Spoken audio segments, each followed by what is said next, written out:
أعوذ بالله من الشيطان الرجيم بسم الله الرحمن الرحيم وصلى الله على سيدنا مولانا محمد وآله وصحبه وخدمه mbokk yi ñu ngi dellu si tey ci 8 juin 2018 di fas yéene ñëwaat ci taarixu Cheikh Ahmadou Bamba bi nga xam ne door nañ ko ak yéen muy liggéey bu nga xam ne wax dëgg yàlla am nañ ci cawarte di ko bokk ak yéen ci weeru koor gi tey ñaan yàlla suñu borom subhanahu wa taala mu yeggale ko ci anam yi mu gën a jàppandee et gannaaw loolu it comme niñ ko waxee suñu engagement ñu ngi koy gën a joxe ci yeneeni maanaam sujet yu jëm ci wàllu taarix ndax loolu lu am solo la ndax taarix mooy tax nit xam boppam mooy tax nit mën a xam ëllëgam xam démbam xam tayam mën a xam nu muy envisager ëllëgam loolu day am solo lool et di leen nag ndokkeel te di leen ziyaara ci doublement ndax ci lii nga xam ne moom lañu génn muy laylatul xadar ni nga xamee ni ñun moom lañ ko yaakaare ci yoonu murit di ñaan ñeneen ñi ñëwit seen bos am ci anam yu mu gën a jàppandale yi nga xam ne yàlla nangul ñëpp lépp doomu Sénégal boo xam ni mi ngi sàkku mbaax yal na ko yàlla jàppale yal na ko yàlla taxaw ñuy wéradi yal na leen yàlla may wér ñi nga xam ne dañu am ay soxla am ay jafe-jafe yal na yàlla jàppale leen ba ñu génn ci jafe-jafe yooyu gannaaw loolu ci bésu àjjuma ji wax dëgg yàlla ñu ngi ziar ñëpp di yeesal suñu kóllëre ci yéen macha allah di am mbégte parce que bés bu nekk su xam naa ni faale nekk yooyu ñoom bala ñuy mën a woote rek ñu dog ba noppi ndax remarqué naa daal ba mu commencé mbir mi ba léegi saa suñu dogee ba noppi gannaaw gee danaa di jot ay coup de téléphone nit yi nga xam ni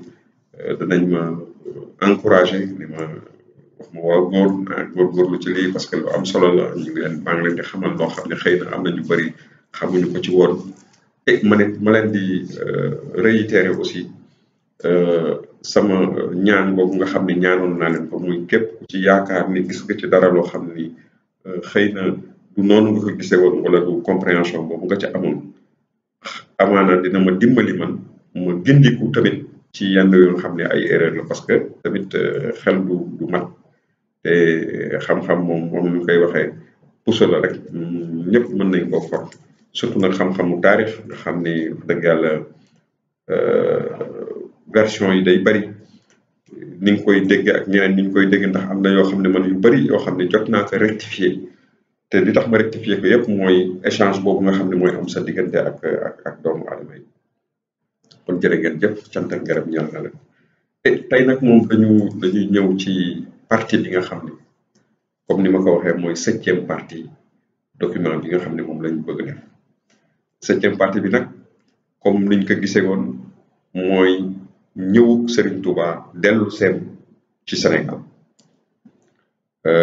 muy loo xam ni lu am solo la lu xam ni sénégalais yi nañ ko dundee dund nañ ko ci atmosphère de chaleur de convivialité wax nañ ni bés boobu tombeek 11 novembre di samedi 11 novembre 1902 wax nañ ni Cheikh Ahmadou Bamba ba mu wàccee Ndakaaru foo sànni mbatt mu tag comme ni ko wolof di waxee ndax Sénégal yëpp ñu nekkoon ci biir ci dëkku bii ñuy wax Ndakaaru génn nañu en masse ci mbedd bi kenn mësul gis tertu bu mel noonu jox ko wàccuwaayam teeru ko teral ko tatagal ko wax dëgg yàlla am na sax ay maanaam yiñ ciy nettali yi nga xam ne ñun jotuñu ko mën a exactement mënuñu ko accréditer ndax am na ñuy wax sax naan oto ba dañ koy yanu ba mu wàccee pour dire à quel point l'accueil était triomphal mu ñëw wàcc le 11 novembre 1902 maanaam kilifa aada yi kilifa politique yi ñëpp ñëw kilifa diine yi ñu ci bëri ñëw teeru ko foofu ci Môle 1 mu wàcc fa maanaam am na ay nataal yu nga xam ni wane nañ ko li nga xam ne nag mooy gaal gi ko indi mi ngi tudd ville de Macero moom aussi maanaam tubaab yi ñoom ñoo ko affrété indi ko ci moom marine marchande comme bu njëkk ba mu demee mais bateau voyageur la boo xam ni dafa daan dem def cap au Gabon di dellu si ci boobu lañ ko dugal muy ville dañu jàpp ni mi ngi tudd ville de Macéo ba mu ñëwee nag fi nga xam ne fa la njëkk wàcc mooy kër ku ñuy wax Moussa Yes Diagne xam nga waxoon nañu sànq Moussa Yes Diagne ca ba muy dem 7 ans avant taxawaay bi mu am moom ak dignitaire lébu yi nguur mooy ñaari guddeem yooyu mu def ci Ndakaaru nga xam ni guddi le 18 ak le 19 la nga xam ni dañ ko yóbbu noonu ci camp Dial Diop dugal ko def ko ci benn cellule bu doy waar moom ñooñu ñoo àndoon dem seeti le gouverneur Chaudié waxtaan ak moom pour mu bàyyi ko mu toog tranquille le temps que muy mën a def embarqué ci biir bateau bi Moussa Yes Diagne moom moo yi jël Cheikh Ahmadou Bamba yóbbu ko këram et kër ga nag bëri na moom it ay maanaam version yi ñu ci joxe parce que ñu bëri man maa ngi fàttaliku ba may njëkk siyaar kër ga maa nga jàppoon ni mooy këram gi nekk fii ci sanc ba ci maanaam juma sanc bi nga xam ni mooy pencu lébu yi fii ci Ndakaaru foofu laa ko yaakaaroon ndax xeer ba mu daan toog daanaka di jàpp ñoom seen bopp dañu jël xeer ba yóbbu ko ba tey keroog bu ma demee man ka fekk ca seen biir néeg ca saal ba lañ ko def ngir di ci parkeer loolu ndax bu njëkk nit ñi dañ leen daan sonal ci loolu ba ñu jël ko dugal ko ci biir saal ba mais li ci am lu bees mooy ci ginnaaw gi ci kaw ay gëstu je me suis rendu compte que du kër googu la Cheikh Ahmadou Bamba wàccoon maanaam du sanca ba la wàccoon mais Cheikh Ahmadou Bamba mi ngi wàccoon ci kër Moussa Yes Diagne gi nga xam ni moo nekk ci pàkku làmbaay bi nekk ci Lamine Gueye boo ñëwee Lamine Gueye jóge Sandaga di wàcc jëm pàkku làmbaay boo egsee ba exactement fi nga xam ni fa la pàkku làmbaay commencé ci sa ndeyjoor kër googu nekk def la angle di këru coquillage kër googu mooy këru Moussa Yes Diagne gi nga xam ne foofu la Cheikh Ahmadou Bamba wàcc nga xam ni nitu yàlla yi maanaam am na ay signes yu nga xam ne boo ko xoolee rek war nga mën a am looy jàngat ci seenu ko maanaam wilaaya ak seen daraja ndax barab boobu boo gisee ni mu mel tey nga xam ni ay ñoñom ñoo fa nekk te xam naa ni de manière xamuñu sax ñoom lu tax ñu nekk ñu ci bëri ci ñoom mais ñooñu loolu du hasard ndax hasard amul ci maanaam ñoo nga xam ni ay taalibeem ñoo fa nekk ci lu ëpp di fa yëngutu ci wàllu jaay jënd ak jaay te mu doon bërëb bu naat macha allah loolu mën nañu wax ne explication la ci li koy waral xam naa ni mooy jaar bi nga xam ne Cheikh Ahmadou Bamba Xaadimu Rasuul foofu la wàccoon bi mu jógee ca dëkk boobu ñuy wax Gabon ci le 11 novembre 1902 kër googu nag sëriñ bi def na fa ñaari fan yoo xam ni berndeel na ko fa waaye buñ demee ba ca ñaareelu fan ba ca la ko maam Cheikh Ibrahima Fall Lamp Fall Babul Mouridine taalibe bu mag bi nga xam ni wax dëgg yàlla sur le plan ci wàllu taarix ci wàllu maanaam lépp lu jëm ci zahir ñëwam dellu si Sénégal Cheikh Ahmadou Bamba mi ngi jaare ci ay démarches yoo xam ni maam Cheikh Ibrahima Fall Lamp Fall moom moo ko initié jaarale ko ci ay xaritam wax naa leen ko ku mel ni ki Blaise Diagne ku mel ni ki Ngalandou Diouf ak Carpo def na ko aussi jaarale ko ci ki nga xam ne moom la ñuy wax kooku ko tuddee doon gouverneur du Sénégal di gouverneur Carte nga xam ne doomam mi ngi tudd Cheikh Ibrahima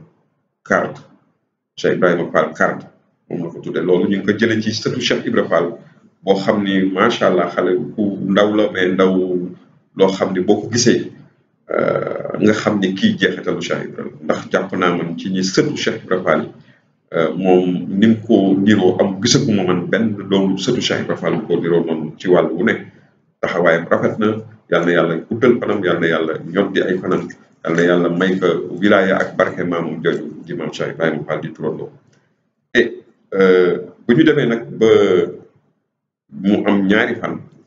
ñu ngi ci le 11 le 12 le 13 novembre maam Cheikh Ibra Fall dafa daal di jël Serigne Touba nag yóbbu ko ca këram ca gannaaw foofu maanaam ca kanam tuuti bu fekkee da ngay dem ville muy Lambinaas kër maam Cheikh Ibra Fall boobu nag maa ngi leen koy fàttali du présidence exactement c'est-à-dire dingare boobu la mais kër gi mi ngi nekk juste gannaaw gendarmerie Conk moo def angle jano ak gendarmerie Conk te tëggu naar yi ay tëgg nekk ci biir am na ay tëgg yu fa nekk ci biir yoo xam ne dañ fay tëggu am na sax ay tëgg du tëggu naar tëggu wolof la yoo xam ni dañ fay jënd ak di jaay ay bijoux ak maanaam lu jëm ci xaalis lu jëm ci wurus ak yu demee noonu kër googu kër maam Cheikh Ibrahima Fall moo ko jëndoon et foofu la dalalaat ca foofu la wàccee sëñ Touba foofu la ko këram googu la ko recevoir 2 jours après que mu daal di wàcc si ci Ndakaaru et gannaaw loolu nag ba mu fa amee 2 jours moom it muy ñeenti fan le 11 le 12 le 13 le 14 Cheikh Amadou Bamba daal di ci niñ ko aadawoo di def ci wàllu tubaab su fekkee ni dañ la jël yóbbu la exilé wala mooy demee noonu di nga demaat barab ba nga xam ne fa nga jóge woon et ñu jox la sa ay këyit jox la sa maanaam autorisation yi nga xam ne moom lañ la war a jox comme ça nga daal di libre pour mën a dem sa yoon loolu tax ñu ne ko il faut que mu delluwaat Ndar noonu ñi la demee Ndar ci le 14 boobu le 14 le 15 le 16 ba le 18 mu demee Ndar ku ne xam na ni mooy la fa am mooy lu doy waar loolu nga xam ne nettali woon naa ko ci kanam mooy rencontre am ak maam Amadou Ndiaye Mabéye maanaam kenn mënul wax émotion bi amoon ci lu demee noonu ndax koo xam ni bala muy dem yëkkati na bind moo xam ne bind na ko di ci wax yoon bi mu war dem te xamagul sax luñ koy doyee mu wax ka ci tracé ka ci ne la naa la fi fekkaat juróom-ñaari at après mu ñëwaat fekkaat la fa loolu wax dëgg yàlla ku mu doyul émotion dara du la doy émotion wax nañ ni maam Amadou Ndiaye Mabéye am na ca émotion yu rëy ndeysaan xol tooy na doomu Ndar yi teral ko daal di ko tatagal ñoom it mu dal ca kër maam Cheikh Ibrahima Fall ba nga xam ne moo nekk ca Guet Ndar ca école ba nga xam ne mooy école bu nga xam ne am na woon sama benn ci samay baay yoo xam ni ci sama borom këru tànta la moom nekkoon na ko directeur muy Fadel Fall kër bu mooy école boobu nga xam ne moo daanaka boo jógee ci école bi rek la cay topp daanaka mooy kooku quai de pêche bi nga xam ne moom moo ko nekk di dend ak Armeel école Guet Ndar googu wax nañ ni foofu maam Cheikh Ibra Fall ci wetam foofu la amoon këram gi foofu la maam Cheikh Amadou Bamba Khadim Rasoul moom it am na fa ay fan daal di le 18 nag le 18 novembre 1902 mu daal di jóge Ndar daal di yegg si Louga booba mu ngi jëm ca ay maanaam jox nañ ko ay këyitam ak lépp ma ngay dem ci ay ñoñom ñi nga xam ne ñoom ñooy ay mbokkam ak i doomam njabootam ak i taalibeem et mu le 18 nag ca la egg Louga foofu it am na fa xew-xew yu fa am yoo xam ne wax dëgg yàlla lu daw yaram la mooy rencontre bi mu njëkk def ak doomam jooju ñuy wax Cheikh Mouhamadul Bachir nga xam ni mi ngi gane àddina ci 1895 ci jamono yi nga xamee ni moom ñu ngi ko téye foofu ci Ndar ci la ñëwee ci jamono et ba mu ñëwee foofu nag ci Louga ku ne xam na ni mi ngi dal ci kër rakkam ñu naan ko Cheikh Coro Mbacke moom moo ko daloo Cheikh Coro maanaam mu nekk Louga foofu ak yàggu fa nag ndax daanaka bu mu ca ëllëg sa la dal di dem wutali maanaam Daaru Salaam waaye nag yoon wu dana nekk yoon wu gudd ndax da ngeen remarqué ni diggante le 18 novembre le 11 novembre 1902 ba muy egg Daaru Salaam dana toll ci weer koo xam ni weeru yàlla ak lu ko ëpp sax weeru toftal ci muy nem ci ay dëkkaan di dem ba muy yegg Daaru Salaam te fu mu dem teraanga yi ak nit ñi niñ ko yàkkamte woon gis ak nit ñi ni ñu bëggee macha allah loolu moom moo ko waral et mu dal di jóge Louga ba mu jógee Louga ci guddi samedi la jógee Louga te maanaam mu dal di jaar ku ñu naan ci kër benn taalibeem bu ñuy wax Jolo Cissé jóge ci kër Jolo Cissé jaar ci kër beneen taalibeem bu ñuy wax Sirélo kooku ca Sanusa googu nag moom daanaka Cheikh Ahmadou Bamba ma ngi fa ñëw jóge samedi la jóge Louga egsi fa dimanche ci suba ci fajar waaye Covid maanaam weeru koor daal di tàmbali foofu yi la defee weeru kooru lëmm ma ngi ko defee Sanusa googu nag nga xam ne ba léegi sax maanaam jaar googu mu ko jaar moo waral ay jàng yu mag yu ñu fay def at mu ne di màggal loolu Sanusa bu mu fa demee ku ne xam na ni fa la nit ñi doon fàqee di màbb di jóge fu nekk ci Sénégal ñiy yéeg ci fas ñiy yéeg ci ay mbaam ñiy jaar ci gajj bi maanaam ñiy jël tànk fu ne nit di fa jóge di ñëw ñenn ñi par curiosité ndax lu bees la loo xam ne mosaguñ ko gis nit koo xam ni tubaab bi daf ko fi jëlee yóbbu ko yow benn suba delloo si ko loolu mosu woon am ci jamono te ñu bëri yaakaaroon nañ ni sànku na dootul dellu si te nit ñi man dem di fa seet di nemmiku ndax sax moom moo ñëw wala ñëwul pour dire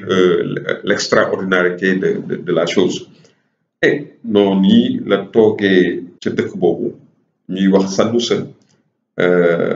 nga xam ni am na sax benn moment bu nga xam ni ñu bëri tubaab yi ak seeni yenn ci noon yi jël nañu ay nit yoo xam ne dañ leen yabal pour ñu ñëw infiltrer dugg ci biir taalibe yi pour jéem a créer dugal ay signes précurseurs d'éventuels troubles yoo xam ni ëllëg ak si biir dana mën a am ay conséquences yu néfastes contre la communauté mouride et contre Cheikh Ahmadou Bamba et loolu nag moom xam nga dafa ànd ak maanaam lu mag lu ne bu jóg toujours dana am ñoo xam ne dañuy jéem a fexe pour dugg ci biir pour yàq et toujours est-il que foofu ci Sanusa fa la defee feetu korité maanaam lay del fitre mi ngi ko defee ci le 1er janvier 1903 mooy korité at moomu mu célébré ko daal di ko def ca Sanusa toog fa nag ba le 3 maanaam mi ngi amoon le 1er maanaam nañu jàpp ni jeudi la vendredi samedi 3 mu daal di jógewaat Sanusa ci ngoon daal di dem ki ñuy wax góoru mag jaw mu demee kër góoru mag jaw jullee fa timis ak gée daal di jóge foofu dem Maka Mbaba bu nga xam ne fa la fanaan dimanche 4 janvier 1903 ca suba mu jóge foofu daal di dem dëkk boobu nga xam ne waajuram bu góor moo ko sos ñu naan ko Mbàkke Kajoor te ndijaayam nekk fa borom xaritam la lool dëgg yàlla sëñ Ibrahima Mbàkke mu daal di fa wàcc ziar ko jóge fa nag ci bés ba la fa jógee ci ngoon daal di dem fanaan yi Kër Muxtaar maanaam ku ñu naan Cheikh Massamba Xari Diop moom moo ko nekkoon di doon kenn ci ay ñoñam rek ci ay taalibeem mu toog na fa nag ak diir ndax toog na fa ba ca talaata ja le 6 janvier 1903 daal di fa jógee dem dëkk bu ñuy wax ñaxal ci Moxtaar Marème Silla nga xam ne kenn la moom it ci ay taalibeem fa la toog am na fa fukki fan toog na ko foofu ca ñaxal daal di fa jóge nag dem Koki Guy wala daanaka yendu na fa bàyyi ba julli timis avant sax wax nañ sax ni lu jiitu timis la fa jóge ndax ci yoon wi la jullee timis daal di yegg Daaru Salaam ci guddi àllarba jëm alxames le 21 janvier 1903 kon nga gis foofu yëpp sëñ Tuubaa jaar ma nga jógee Ndakaaru le 11 novembre la yegg si Ndakaaru ma nga yegg Daaru Salaam le 11 novembre 1902 la egg si Ndakaaru egg Daaru Salaam ba nga xam ne fa lañ ko war a ganalee fa lañ ko war a tatagalee ma nga fa yegg daanaka le 21 janvier 1903 lu tolloog weer nga xam ni maanaam jaar na ci yoon yi seet ay mbokkam yàgg ci dëkk bu ñu naan Sanusa jaar Mbàkke Kajoor jaar Ñaxal jaar Kokki Guy doo ko yegg ca dëkkam boobu nga xam ne moom mooy dëkk boo xam ne lu ko ñor la lu moo bokk na ci dëkk yi nga xam ne moom moo ko gën a ñu ndax ndeysaan ñaari dëkkam yooyu sax saa su nekk ci xasidaam yi ñoo ci génn Touba ak Daaru Salaam donc mu ñëw Daaru Salaam ci le 21 janvier 1903 dëkk boobu nag di Daaru Salaam ku ne xam na ni maanaam ba mu fa jógee dafa jël rakkam bu rëkk ci moom bu topp ci moom ñu naan ko Cheikh Sidil Muxtaar ñu gën ko xam ci turu maam Cheikh Anta borom tërëm ak borom ngërëm ndax wax nañu cofeel gi nga xam ne moo nekkoon ci digganteem ak Cheikh Ahmadou Bamba ak déggal ak cofeel ak joxe boppam gi mu joxoon Cheikh Ahmadou Bamba boppam te mu am taarix ñu koy wax ci jóge na ci waajuram bu jigéen la jóge ci nga xam ne moom fekkee na bi Maam Mor Anta Sali di génn jamono dégg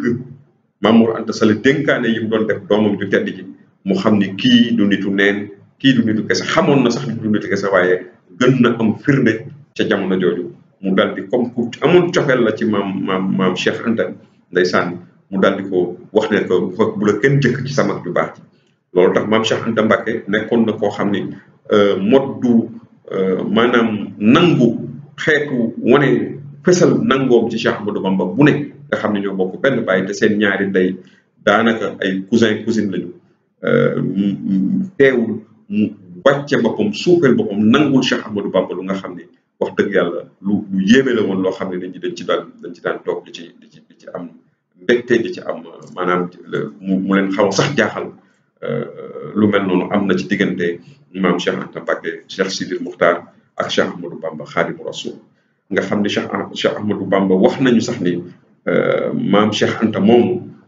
dal na ko wax naan ko koy bëgg nañ ko bëgg ndànk ndax koo bëgg benn bëgg naa ko fukki yoon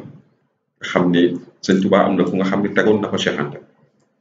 moo tax Cheikh Anta doon nitu barke nitu maanaam macha allah moo tax ñu naan borom dërëm ak borom ngërëm ndax ba ñuy taxawal sax gannaaw Cheikh Ahmadou Bamba ba ñuy taxawal raay bi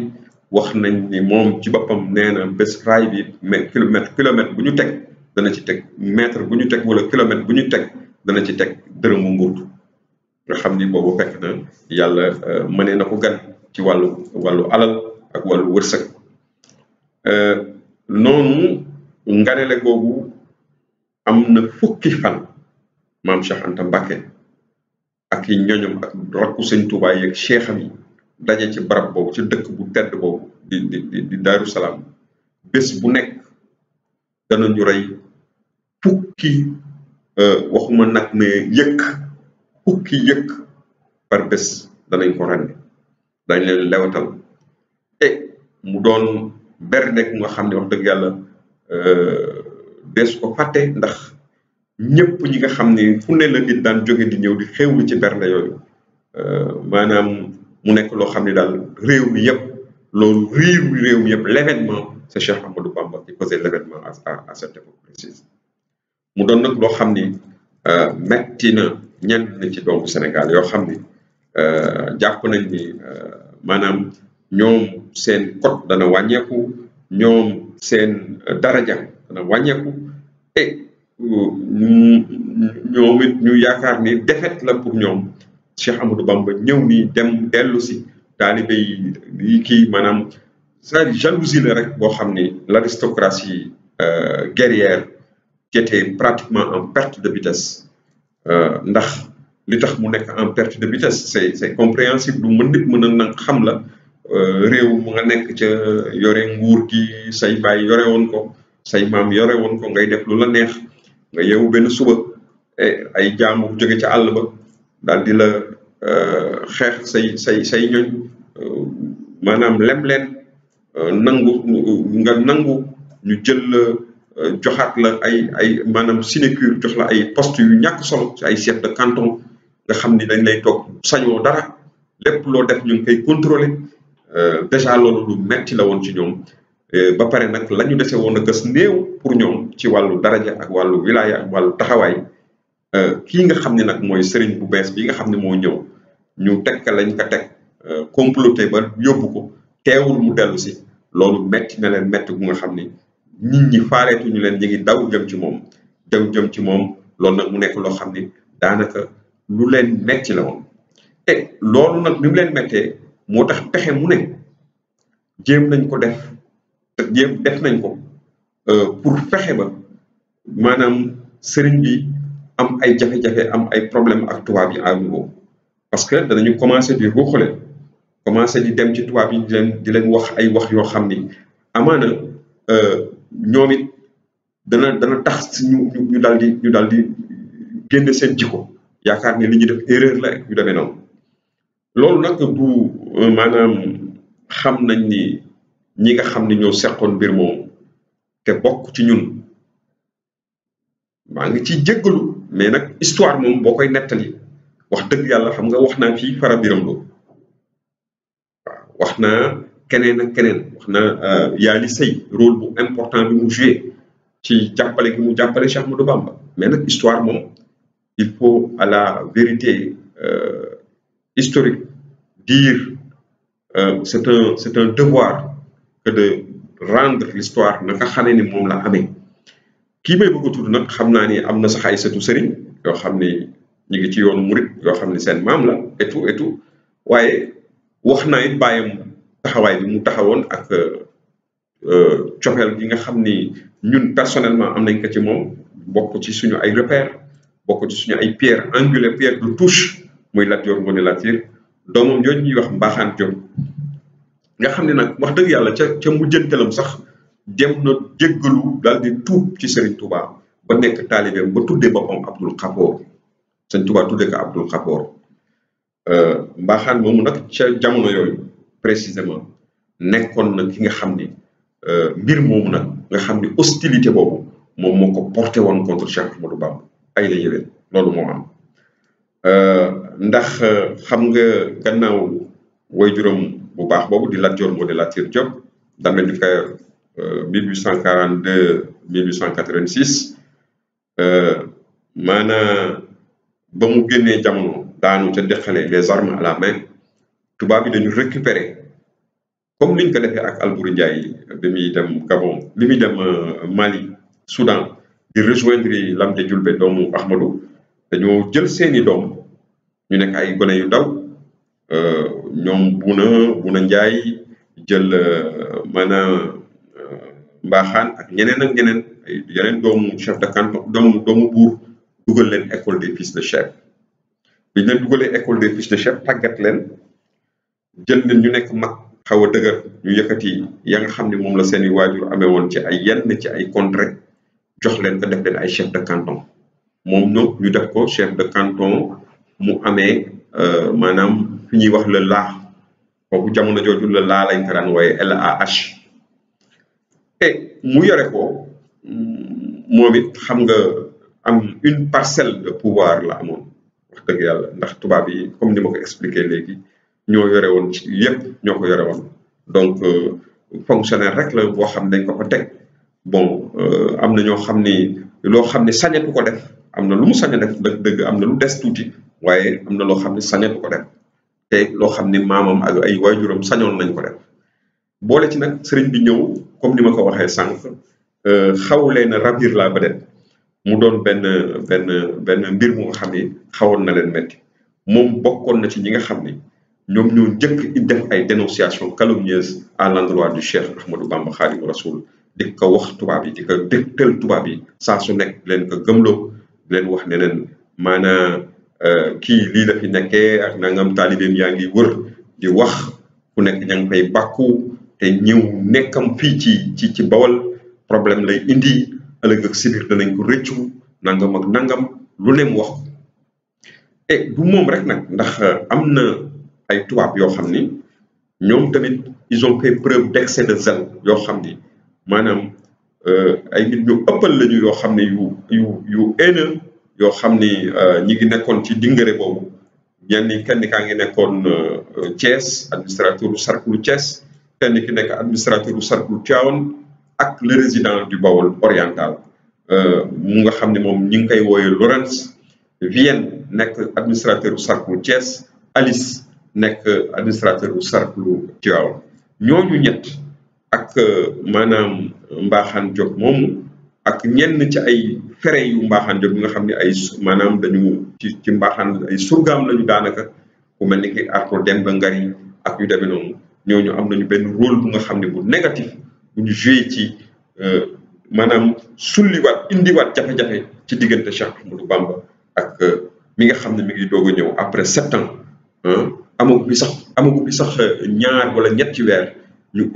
commencé indi ay jafe-jafe digganteem ak tubaab bi pour ñu jëlewaat ka fii Sénégal pour sànki yóbbuwaat ko ci yeneen dingari loolu mu doon loo xam ne lu doy waar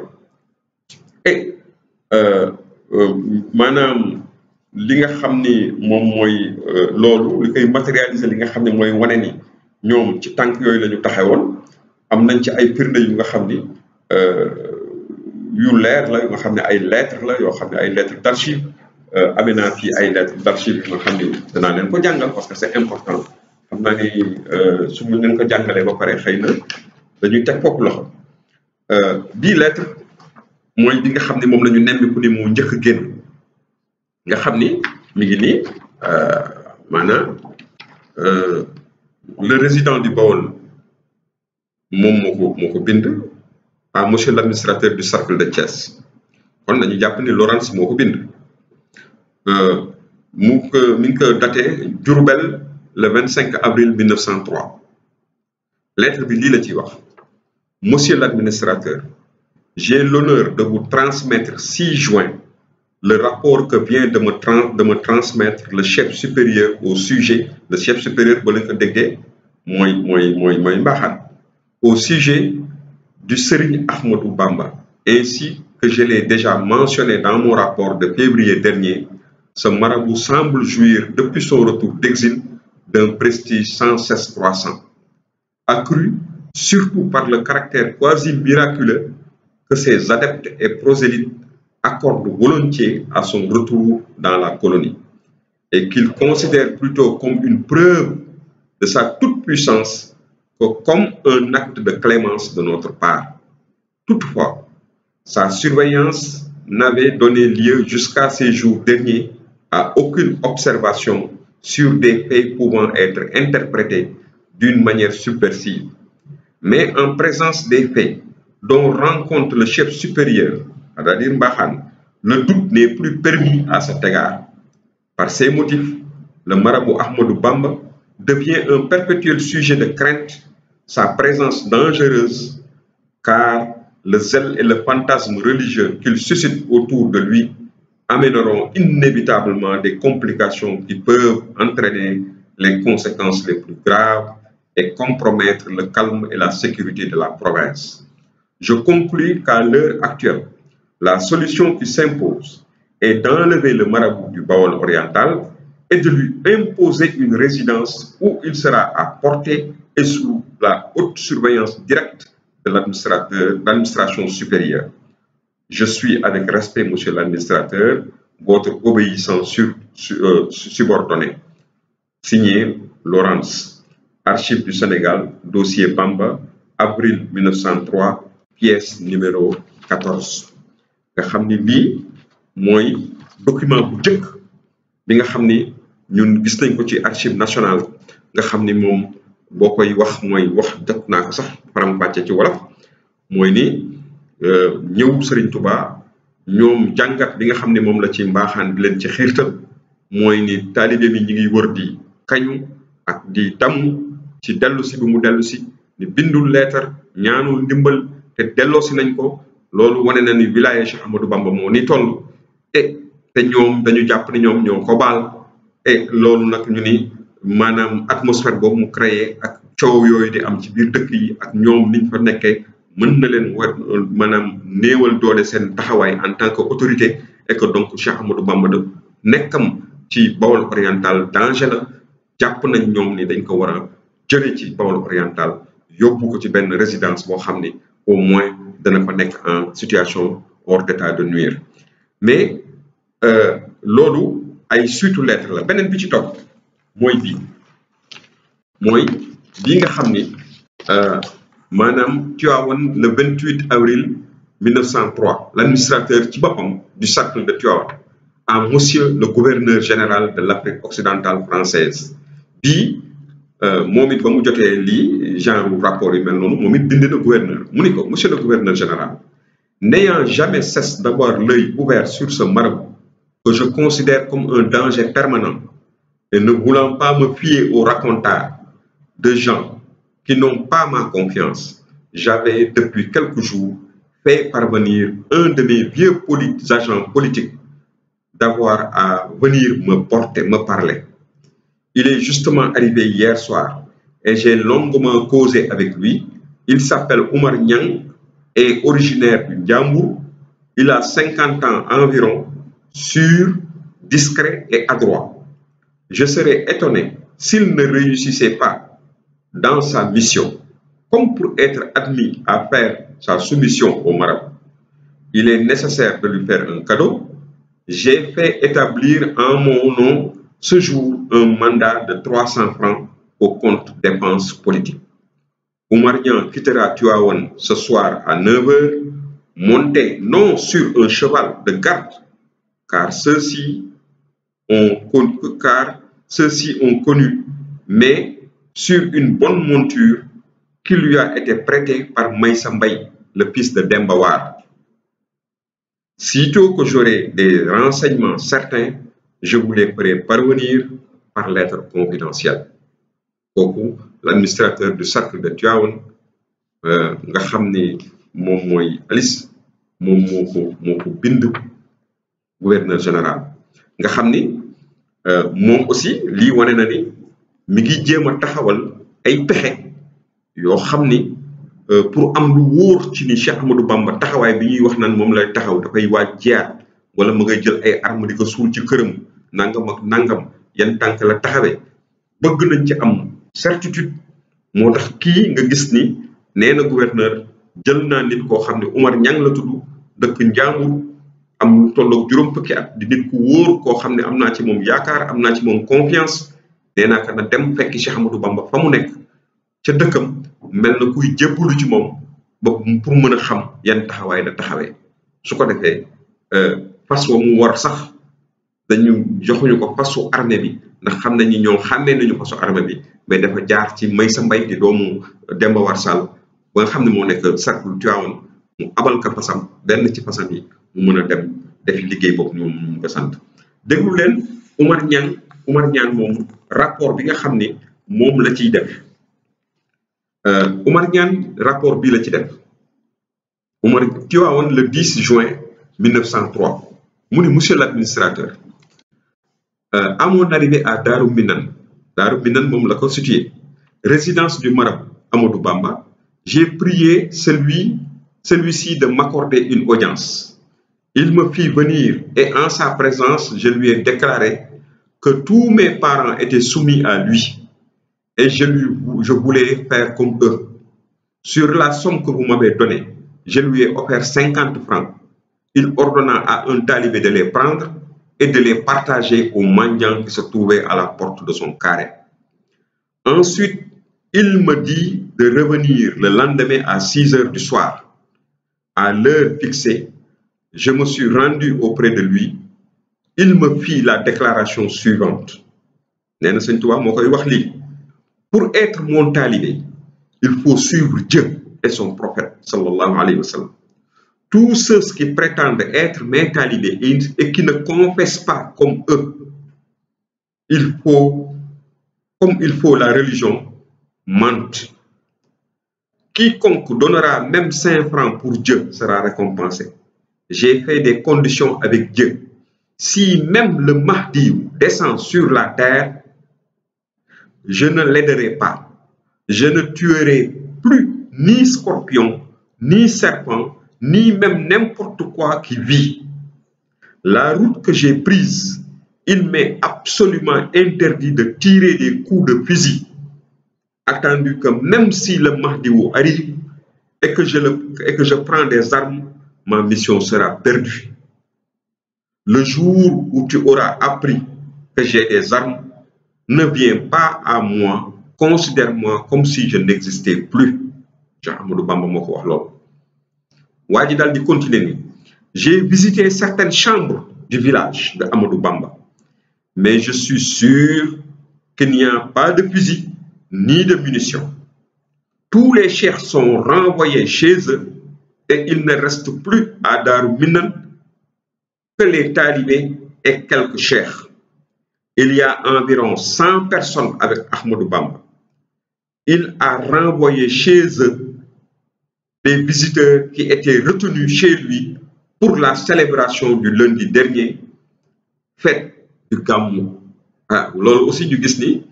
le 10 juin en 1903 Cheikh Ahmadou Bamba célébrait le Gamou. Loolu aussi lu mat a bàyyi xel. Waaw ndax nee na il y a environ 100 personnes avec Ahmadou Bamba. Il a renvoyé chez eux les visiteurs qui étaient venus célébrer le lundi dernier la fête du Gamou. Signé Oumar Niang. Oumar Niang nag ba mu dégg ngeen ko li ma ci teg mooy luy jeexal lettre bi mooy commentaire bi nga xam ni mooy doog a traduire commentaire bi nga xam ni nasaraan boobu tubaab boobu ñu naan Alice nga xam ni moo doon cercle Tivaouane moo ko yore woon ngeen déglu li muy wax commentaire bi muy def ci lettre kooku nga xam ni nee na wóolu na ko nit ku nitam la nit ku dëggu la ku ko déggal la bu demee c'est sûr que dina ñëw indi ay nouvelles yoo xam ne dinañu xam ne kii tànk yi mu taxaw tànku jiyaat la et cetera waaye kooku ñëw na wax ko lu safaan ak loolu moom déglu leen lim ciy wax nee na avis de l'administrateur chef de mission mu ni il est évident que Amadou Bamba a été avisé que l'envoyé Oumar Niang, habitant du Ndiambour, était venu à Tivaouane, ce qui a motivé ses soupçons. Mais les sources affirment que les armes sont enterrées. Nous verrons cela. Tivaouane le 10 juin 1903, l'administrateur Alice. Quand vous voyez cette manifestation de mauvaise foi, encore une fois, vous savez que c'est une diggante tubaab yi seen diggante ak Cheikh Ahmadou Bamba. Kii jóg na yëkkati jël nit jox ko mission pour mu dem en tant que agent provocateur dugg ci biir rang wu murit yi pour xam Cheikh Ahmadou Bamba yan taxawaay la toogee ñëw wane ni moom day jébbalu Sëñ Tuubaa nangul ko jox ko rendez-vous ni ko bu ëllëgee na nga ñëw mu ñëw Sëñ Tuubaa wan ko ni ko man nitu yàlla laa boo xam ni sama mission yàlla suñu borom subhanahu wa taala daf ma tere sax ma rey weñ waxuma la nit ni wan ko ni que moom bés bu déggee ni moom jël na gànnaay di ci xeex wala di ci def naka suñu noonu bu yaboo ñu xam ni moom bu mu sax dellu seeti ci moom na xam ni moom moom du ku mu yaakaaroon Sëñ Tuubaa wax loolu xam nga loolu aussi beneen firnde la ci li ma doon wax naan ci yoonu murit kenn mësul gis jànkonte entre murit ak ay autorité ci de manière violente yoonu murit amul violence moo tax yenn nit ñi dañu war a delloo si seen xel ndax Sëñ Tuubaa nit kon ne la koon koo xam ni léppam ci jàmm la ko daf tegoon ak tawhid ak ragal boromam lépp daf ko tegoon ci bàyyi woon ak suñu borom moo koy fajal léppam nit nekkul ci ginnaam di ko dimbali wala di def dara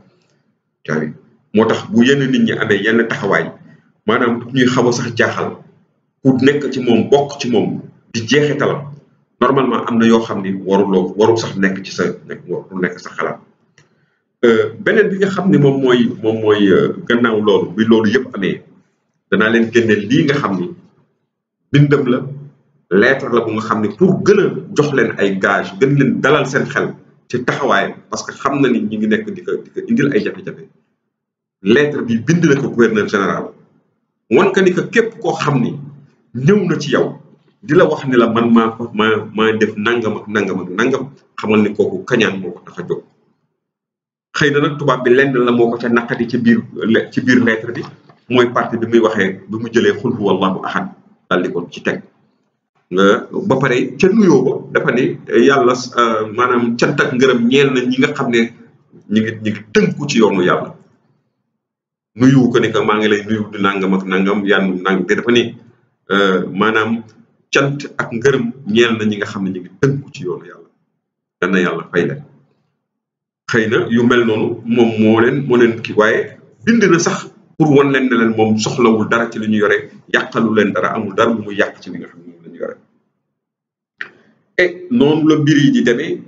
di dem ba benn jamono bu nga xam ni kii nga xam ni paroxysme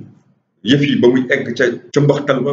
nga xam ni contradiction yi dem nañu ba nga xam ni léegi maanaam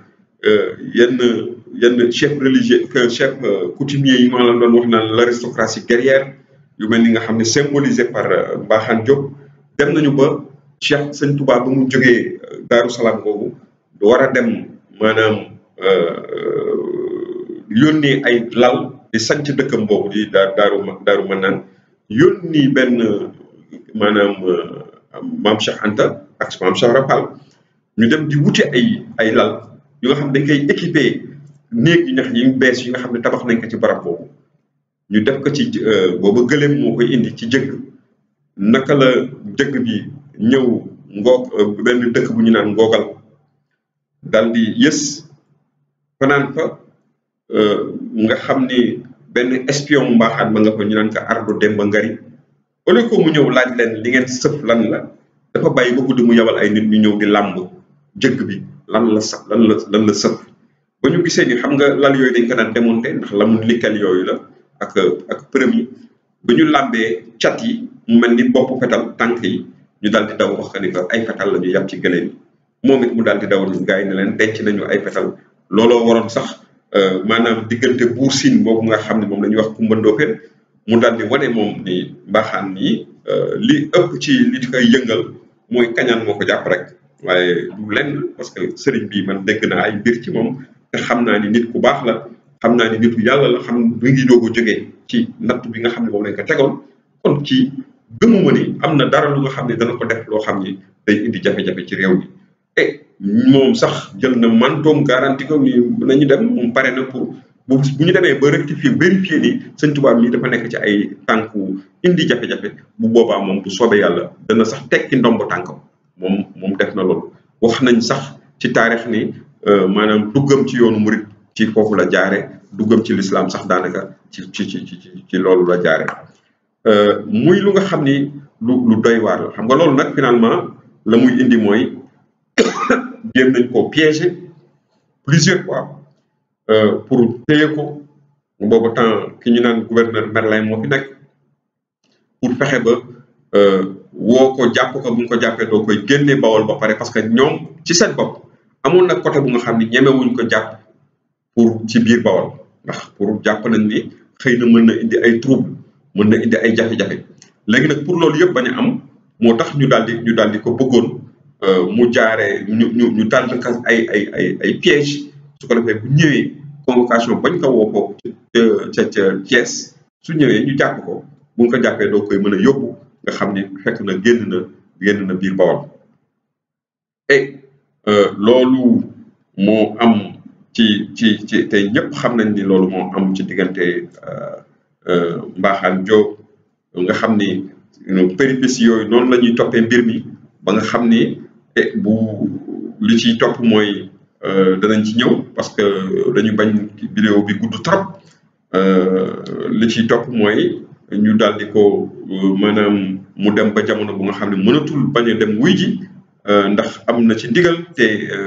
maanaam bëgg na setal daram ci loolu mu daal di dem takk jógee maanaam ci le 10 juin 1903 mu daal di jógee foofu ca dëkkam boobu ñuy wax Daaru Manaan daal di wutali Ngaabu foofu la ko tubaab yi téye ñu téye ko ànd ak moom escorté ko war ko yóbbu Ndar kon ñu teg foofu loxo tey di baaraam di leen nuyooti di delloo yeesal suñu ziar ci yéen di yeesal suñu baalu àq te di leen ziar ci bés yu màgg yi nga xam ne moom lañu dëgmal muy li mujj ci weeru koor bi nga xam ni yërmande yàlla suñu borom rek moo ci nekk ba mu jeex tàkk di ñaan yàlla na yàlla defal ñëpp jàmm kullu antum ba xeer jërë ngeen jëf macha allah tabarakallah alhamdulillah jërëjëf